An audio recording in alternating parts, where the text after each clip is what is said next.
Look, I need to show you something that happened yesterday that I genuinely think is one of the most important moments in modern geopolitics. And I'm not exaggerating. A standing ovation at Davos. When's the last time you saw that? When's the last time a world leader stood up there and said what everyone's been thinking, but nobody had the guts to say? Canadian Prime Minister Mark Carney just delivered what experts are calling the most consequential speech by a Canadian leader since 1947, yesterday at Davos. And here's what he said that made the entire room stand up and applaud. If you are not at the table, you are on the menu. But here's where it gets complicated. He wasn't just giving a motivational speech. He was declaring that the world order we've known for the past 80 years is dead, not dying. Dead. He used the word rupture, a rupture in the world order. And then he said something that kept me up last night. The old order is not coming back. We should not mourn it. Nostalgia is not a strategy. Wait, it gets worse. He's talking about the rules-based international system. You know, the one we've all been told keeps the world stable. The UN, NATO, the WTO, all of it. He's saying it's finished. And not because it failed suddenly, because it was always partially a lie. His exact words: "We knew the story of the international rules-based order was partially false." Now, what I'm about to show you changes the whole picture, because this wasn't just some philosophical speech about global politics. This was Canada announcing a complete strategic pivot away from the United States. And the timing. Trump had just threatened to take Greenland the hard way or the easy way literally hours before this speech. And then this happened. Carney stood there in front of world leaders and said Canada stands firmly with Denmark and Greenland. He invoked Article 5 of NATO. That's the Mutual Defense Clause. That means an attack on one is an attack on all. He's basically saying try it and you'll have a problem. But that's not even the real story. The real story is what Canada has been doing for the past 9 months while we weren't paying attention. 12 trade and security deals, 4 continents, 6 months. They doubled their defense spending. They signed agreements with the EU, China, India, and something called the NB8. That's the Nordic and Baltic countries. Here's what nobody's talking about. Last week, Carney was in Beijing, first Canadian, Prime Minister to visit China in 8 years. He struck a deal with Xi Jinping, electric vehicles and agricultural products. And you know what Trump said about it? That's okay. That's what he should be doing. Think about that for a second. Canada just made a major trade deal with China, the country the US has been trying to decouple from, and Trump said it's fine. Does that sound like the response of someone who thinks they're in control? This is the part that kept me up last night, because what Carney is describing isn't just Canada going its own way. He's describing a complete reorganization of global power. He's talking about middle powers, countries like Canada, like the Nordic nations, like Australia, banding together to create new structures because the old ones don't protect them anymore. Okay, so I need to explain what's actually happening here because the surface level story doesn't capture how significant this is. Let me take you through the timeline of what Canada has been doing since March 2025, when Carney became Prime Minister. Reports are coming in that Canada has fundamentally restructured its entire foreign policy in less than a year. We're talking about a country that has been essentially tied to the United States economically and militarily for over a century, suddenly diversifying at breakneck speed. The China deal from last week. Let me break down what's actually in it. Canada agreed to allow 49,000 Chinese electric vehicles into the country at a 6.1% tariff. That's down from the 100% tariff they had in place. In exchange, China is cutting its tariff on Canadian canola seed from 84% to 15%. They're also removing tariffs on lobster, crab, peas, and canola meal. Now, here's where it gets interesting. The latest information shows that this isn't just about trade. Carney called it a strategic partnership. He said China has been more predictable than the United States in recent months. Let that sink in. A democratic Western leader is saying the authoritarian government in Beijing is more predictable than Washington. But here's what you need to understand. This isn't about Canada suddenly becoming pro-China. Carney was very clear about that in his Davos speech. He talked about guardrails. He talked about protecting Canadian sovereignty from interference. He specifically mentioned alleged Chinese election interference as something they're watching for. What we're learning is that this is about something called values-based realism. That's a term he borrowed from the Finnish president.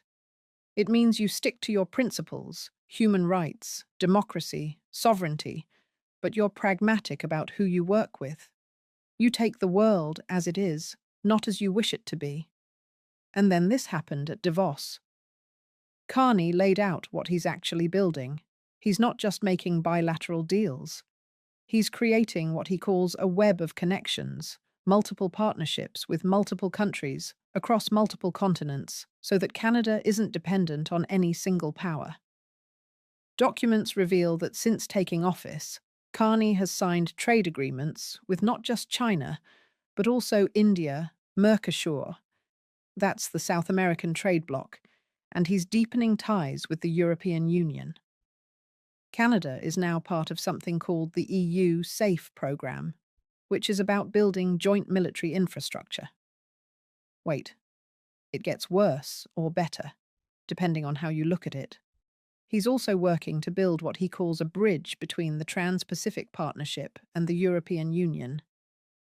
If that happens, you're talking about a trading bloc of 1.5 billion people without the United States.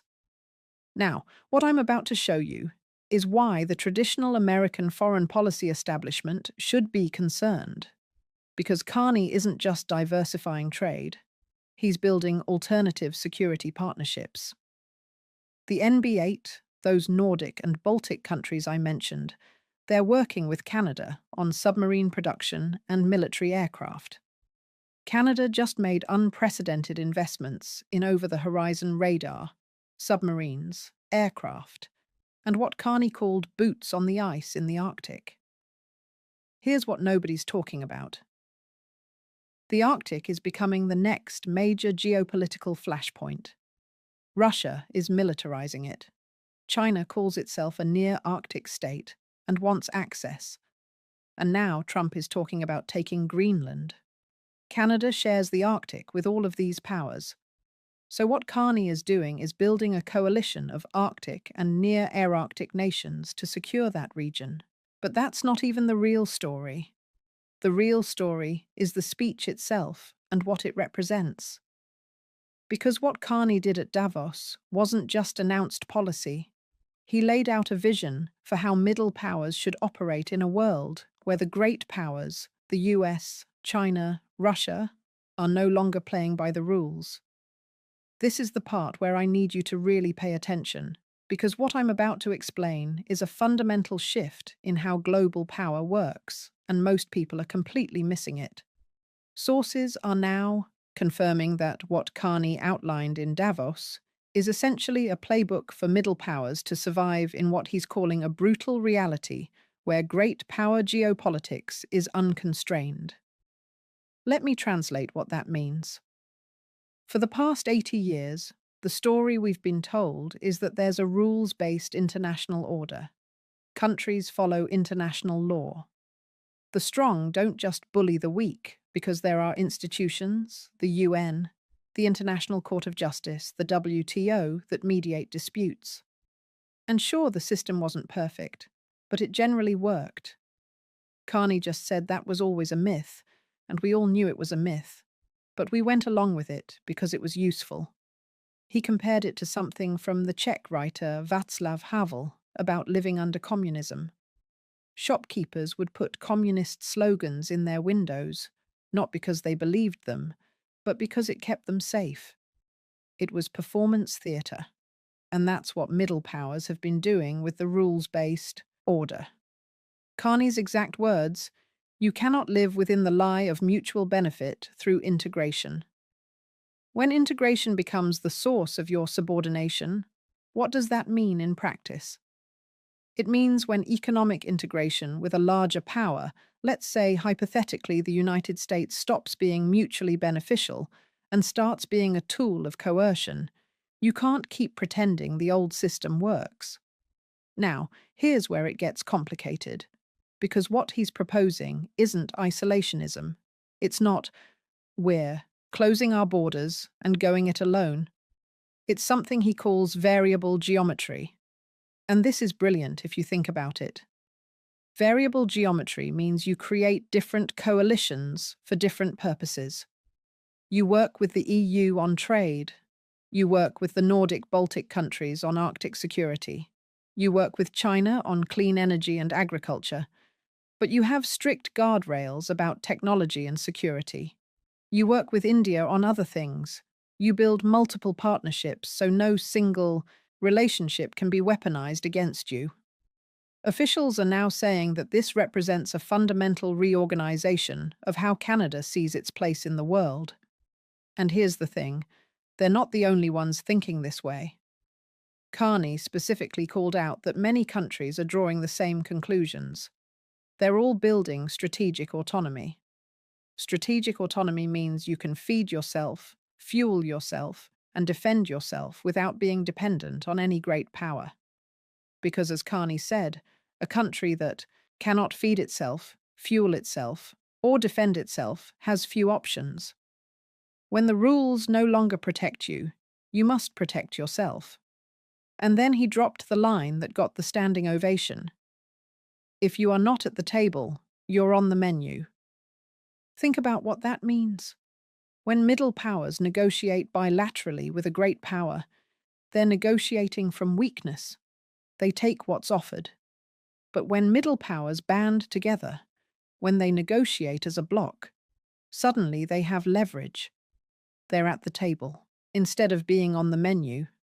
This is the part that kept me up last night, because I started thinking about what this means for the United States. For the past 80 years, America has been the hegemon, the superpower, the country that sets the rules. And that came with benefits. Other countries generally aligned with US interests because it was in their interest to do so.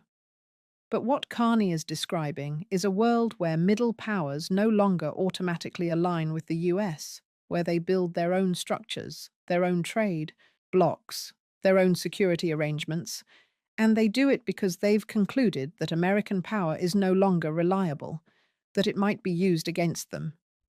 He was very careful not to name Trump. He only mentioned American hegemony once, but everyone knew what he was talking about. When he talked about great powers using economic integration as weapons, everyone knew he meant tariffs. When he talked about threats to territorial integrity, everyone knew he meant Greenland. Here's what nobody's talking about: the timing of this speech. Trump is about to arrive at Davos. He speaks Wednesday. And Carney just laid out a vision for a world order that explicitly doesn't rely on American leadership. That's a direct challenge. That's saying we're building an alternative and you're not invited to lead it. All right. So now we need to talk about what this actually means going forward, because this isn't just abstract geopolitics. This has real implications for everyone watching this. Let's start with the immediate question. What does this mean for USC-Canada relations? Because that's the elephant in the room, right? Canada's largest trading partner by far is still the United States. 67% of Canadian exports went to the US as of October 2025, even with the tariffs. So when Carney talks about diversifying trade, he's not saying Canada is cutting ties with America. He can't. The economies are too integrated.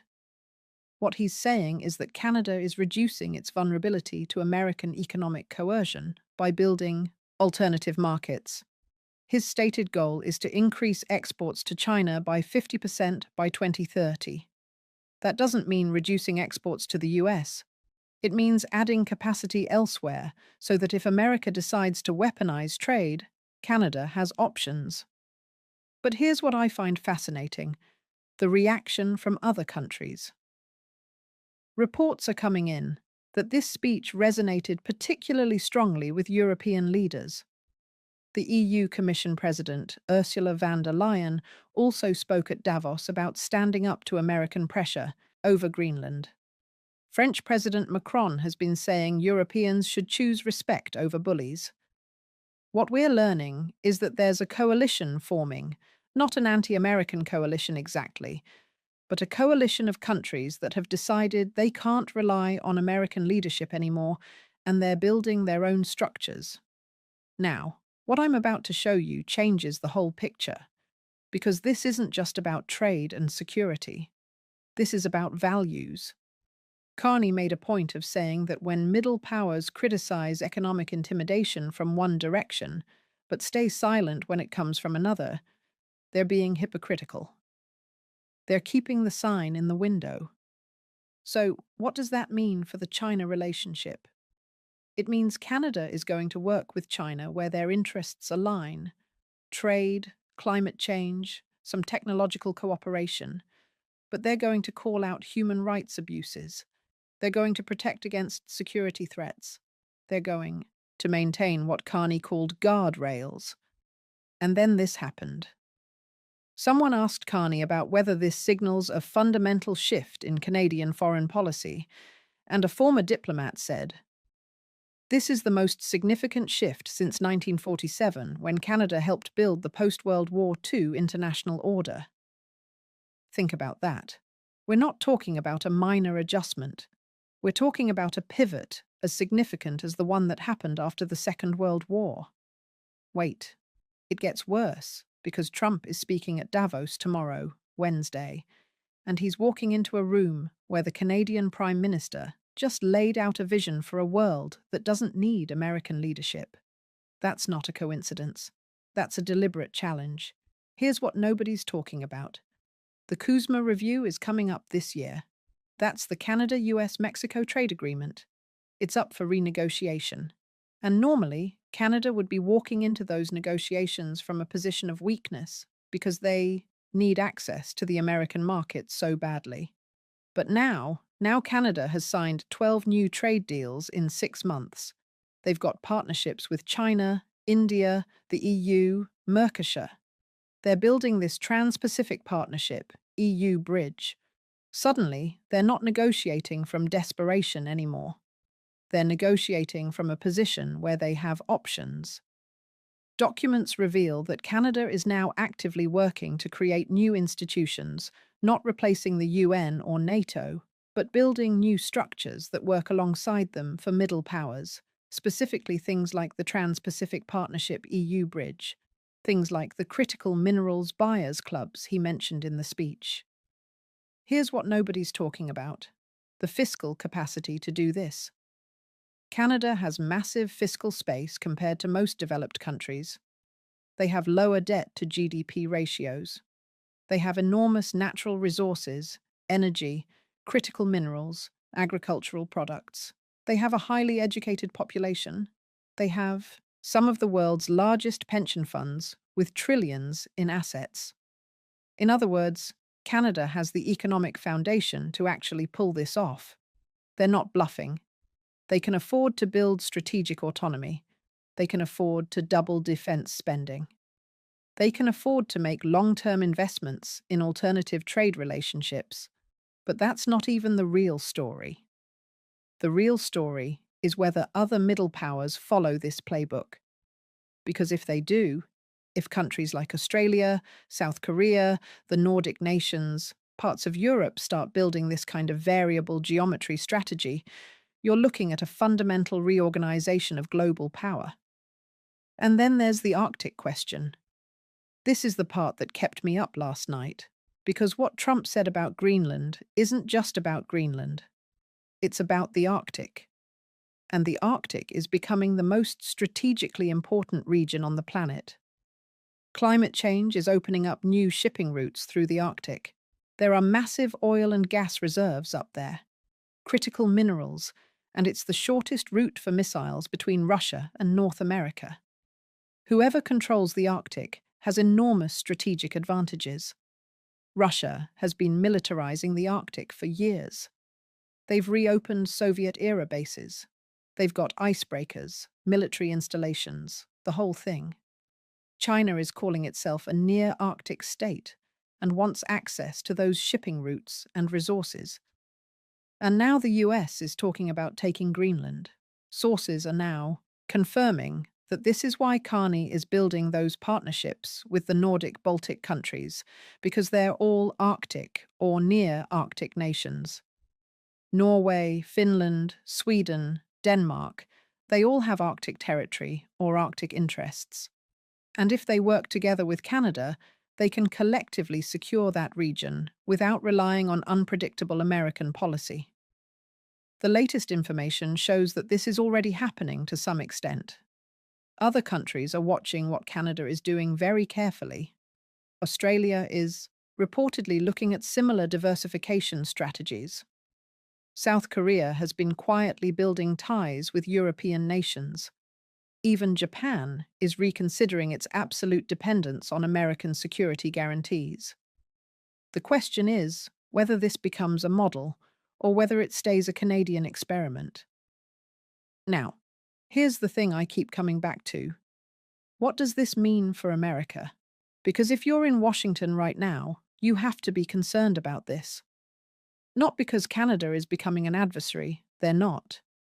But because the foundation of American power in the post-war era has been a network of alliances with middle powers who generally aligned with US interests.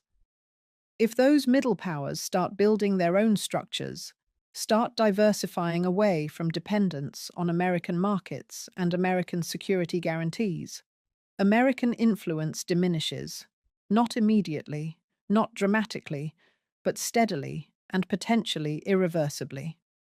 Officials are now saying that the real test will be the next 18 to 24 months. Will other countries follow Canada's lead? Will the EU successfully build its own defence capabilities independent of NATO? Will the Trans-Pacific Partnership EU bridge actually happen? Will China hold up its end of the bargain with Canada? Or will this turn into another trade dispute? Because here's what I find most interesting about all of this. Carney isn't betting everything on one strategy.